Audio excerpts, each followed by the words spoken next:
RPR 180 Literary Practice Test.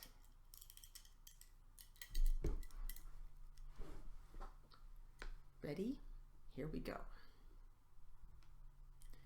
The first ever Rose Parade took place the winter of 1890 and consisted entirely of horse-drawn carriages festooned with California blooms. Livelier fare followed the stately procession, foot races, polo matches, and a tug-of-war held in the town square. The event was the brainchild of Valley Hunt Club member and Professor Charles F. Holder, who hoped to entice winter-weary New Englanders and Midwesterners to Pasadena, the Mediterranean of the West. The Tournament of Roses moniker came from Holder, who, in addition to pioneering big game fishing, was also evidently a deft hand with marketing jargon. This January 1 marks the 125th Rose Parade, and this year's theme, Dreams Come True, reflects how this pageantry has evolved from its humble beginning into a nearly incomprehensible scale, utilizing some 18 million flowers, more than 600 tons of steel, 5,000 gallons of glue, and approximately 80,000 volunteer hours. Although the parade lasts just 2 hours, preparations begin more than a year and a half in advance when the Tournament of Roses president, this year R. Scott Jenkins, reveals the theme to float builders. The general public won't learn of the theme for another 6 months, but float builders, some of whom will construct 20 or more floats, need the extra prep time. The day after the parade, work begins in earnest on the next, though at a less frenetic pace. According to float builder Chris Lofthouse, whose Pasadena-based firm Phoenix Decorating Company (PDC) is responsible for constructing about half of the 45 or so floats planned, transitioning from 18-hour days to 8-hour days feels like a vacation. 3 other commercial float builders and a handful of groups tackle the rest of the floats. The float building process resembles nothing so much as an elementary school art project on steroids.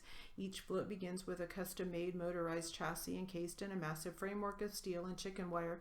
The entire contraption is then cocooned in polyvinyl foam and painted in the colors of the fresh flowers and other natural materials that will be applied in the days before the parade.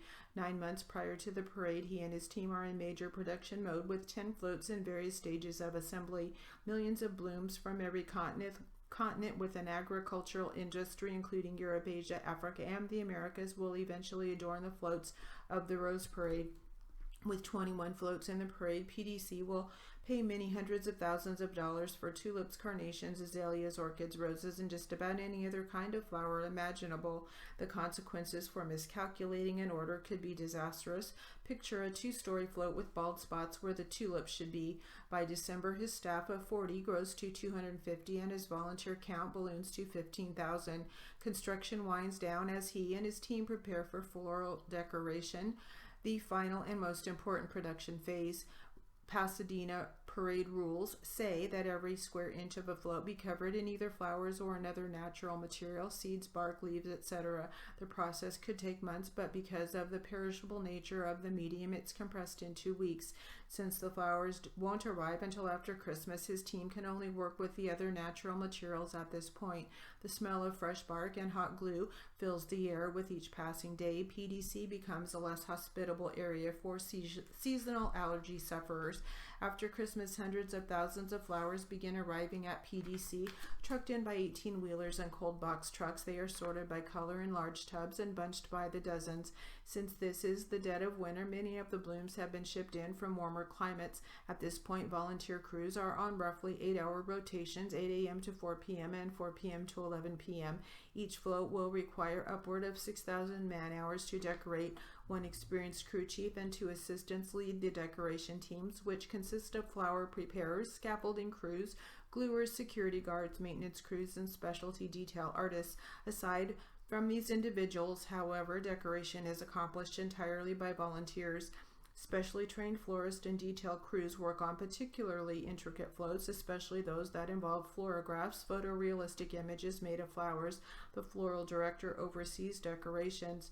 Typically, helpers apply fresh flowers to the floats 2 to 3 days ahead of the parade. The blooms are cut down to 4 or 6 inches, stripped of leaves and thorns, and placed just into plastic vials that are designed to hold water and are pointed at the end opposite the flower. Decorators insert these sharpened bases into the polyvinyl foam covering each float. It's obvious which flower goes where, since each area of the foam has been painted the color of the flowers that will eventually cover it. This painstaking process is made possible largely through the sheer enthusiasm of the volunteers. All decorations, floral and others, must be in place by 7 a.m. on December 31 when the Rose Parade judging occurs. The judges spend just 5 minutes with each float, so each entry must be completed to look and operate just as it will on the day of the parade.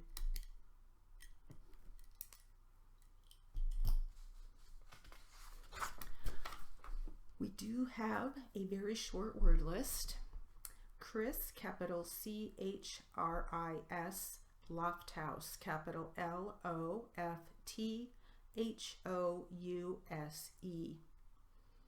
Pasadena, capital P-A-S-A-D-E-N-A.